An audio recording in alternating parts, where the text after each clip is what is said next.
In college, I was putting my shirt on. I threw out the right side of my back. Horrible pain caused me to go to the ER. I felt like an idiot. That's from Darby in Ann Arbor. Last November, I sneezed and pinched my sciatic nerve. Been dealing with terrible sciatica ever since. That's from Tom. We're doing this because Miggy took a swing. Miggy knew right away. This is serious. And he went straight to the dugout, through the dugout, up the stairs, clubhouse. Turned out he had a ruptured biceps tendon, and he's out for the year. And the truth is, we spent the first half of the show dealing with a fan base that feels like it's turned on him, man. It's turned on him. And I feel bad about that. I don't feel like it's appropriate. I do not ever feel comfortable telling fans how to feel. And when I do it, it's a mistake. And when I make that mistake, I apologize. But in this particular instance, I kind of want people to just think. Home runs, RBIs, batting average, the company he keeps are all black and white photos. Ruth, Musial, Williams, Fox, Gehrig. We have a modern era HD guy and who really wasn't injury prone. 2003 to 2015, he didn't go on the DL once. It's a phenomenal hitter. Greatest right-hand hitter of the modern era. And it feels like the fan base has turned on him. A sizable portion. And now maybe not, I think it's more than a vocal minority, Gator. Sometimes it's a vocal minority. I think there's more than a vocal minority. I do too, but I don't think it's still a minority because I think it's less than 50%. But it feels like it's more than that loud, boisterous 5%. And it's bothersome to me. I can understand that people are disappointed that Miggy's hurt, but it's as if they completely disregard what he had done through his career, and it was the Tigers that offered him the contract. I mean, if you're offered that contract, you take that contract. Are you kidding me? I remember when I was younger, I used to think, boy, if I had a contract like that and I wasn't earning it, I'd just say, let's void it. You moron. Come on. All right, guys, in the pie of blame that we always assess, right? Yep. How much percentage is the $30 million a year that Miguel's making, the off the field issues, the decline in production, and the other? There's always other Injuries, English, maybe the language barrier, injuries, off the field, contract. The pie, the biggest slice of that pie goes to contract. I agree. 75%. People can't get over that, the money. Nope. No, they can't. But that shouldn't take away from what he's done up to this point. You're ridiculous if you think it's 1% less than 80. I'll go up to 80 if you want. It's probably closer to 90. It might be. I mean, it's all about that contract. And the doom and gloom of the team that's here right now, and people don't want to – we are myopic. We're not looking too far into the future. There's 5 years after this year that are left in this contract, what makes it look awful. If this is what you're going to see, if you're going to get Miguel Cabrera playing 30 games a year or 50 games a year or only 100 games a year and not be very productive, it's awful. That contract is telling the world you're not allowed to decline until you're 40. It's not allowed, period. Not allowed to. This is unacceptable. I hate you now.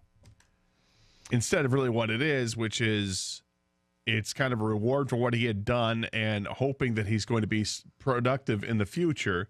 The team knows that he's not going to be nearly as productive the last few years of that contract. What you hope is that it doesn't end up being what it looks like it could be right now, which is more than just the last 2 or 3 years of the contract. All right, we said we'd get to this. Let's follow through. Last night in the game, 7th inning, Tigers are up 2-1. Blaine Hardy's pitching in the 7th starts, single. Pulls Blaine Hardy, Ron Gardner. Puts in Coleman, who goes walk, strikeout, foul out, walk. So now the bases are loaded. 2 outs, top of the 7th, high leverage situation. Now, here's the fact. I don't have the numbers right in front of me, but in high leverage situations, Warwick Saupold, not good. Joe Jimenez, way better. Joe Jimenez is their 8th inning guy.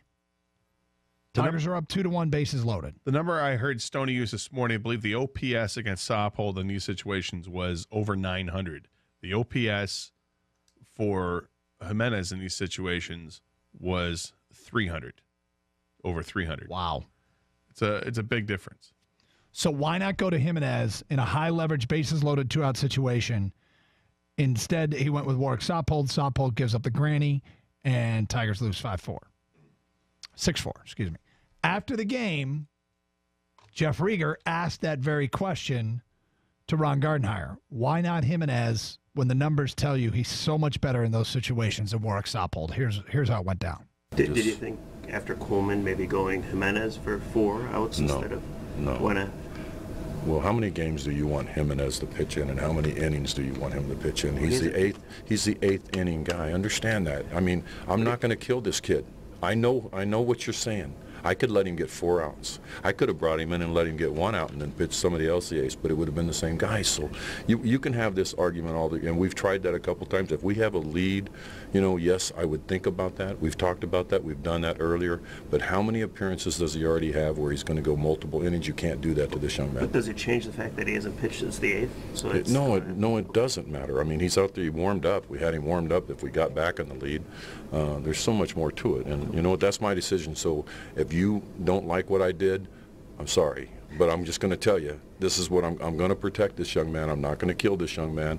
And you know what? Tonight, we put a guy in there that was supposed to get through there, and he walked a couple of guys. So it's on me. I made the moves. And I didn't bring Jimenez in that situation, so I'll take the loss. If that's the way you feel about it, I'll take the loss. I don't care. But I'm not going to kill that young man. It's just not going to happen. It's my watch, and I'm going to take care of him. I think he's a big part of our future, so I'm going to take care of him. Hopefully it's going to be getting 3 outs and not 4 and 5. All right, couple things there. Probably the only issue I have with what Gardenhire had to say was when he said, if we had the lead.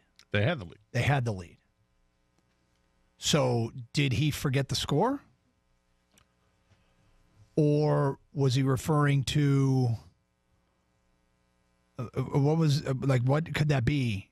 I'm not sure. Did he misspeak? I don't know what happened there, because obviously they did have the lead because it was a 2-1 lead, and then he serves up the grand slam to make it 5-2, and then they tacked on another run later to make it 6-4 because the Tigers answered with 2 runs of themselves in the bottom half of the inning. Jeff Rieger, the reporter in that case, did a great job and asked very relevant questions. Yes, and I have in our careers we've asked fans questions or we've asked fans questions to managers, to coaches.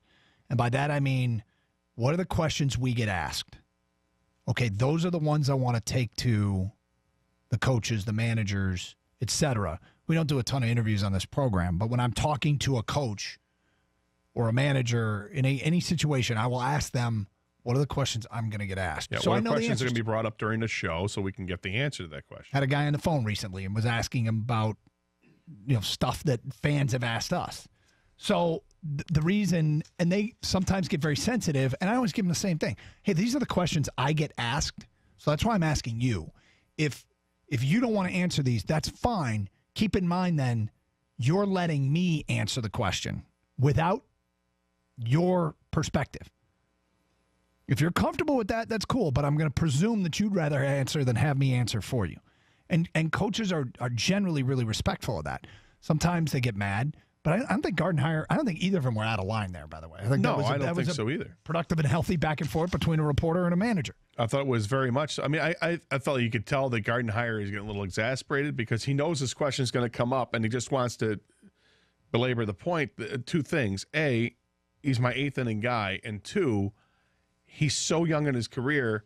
I'm going to do everything in my power to take care of this Jimenez and not push him over the brink. Not this year. Not going to happen. Now, I appreciate Jeff's question. I mean, it's you're talking 4 outs. It's an extra batter. And for me, when it comes to pitchers, everybody worries about innings. Oh, we got to worry. We're concerned about how many innings we put on the body. For me, it's pitches. It's not innings. That's where I get more concerned about it. I don't care if a guy has pitched, if a guy has pitched 8 innings, but he's only thrown 80 pitches. Well, it's a sit-down, stand-up stuff, right? When a guy goes and sits down for a half inning and then comes back. And he was warming up, and they went to Coleman. Yep. Now, my biggest issue with that whole thing last night And it's not a big issue, and maybe it's not a big issue because I don't put premium on this season.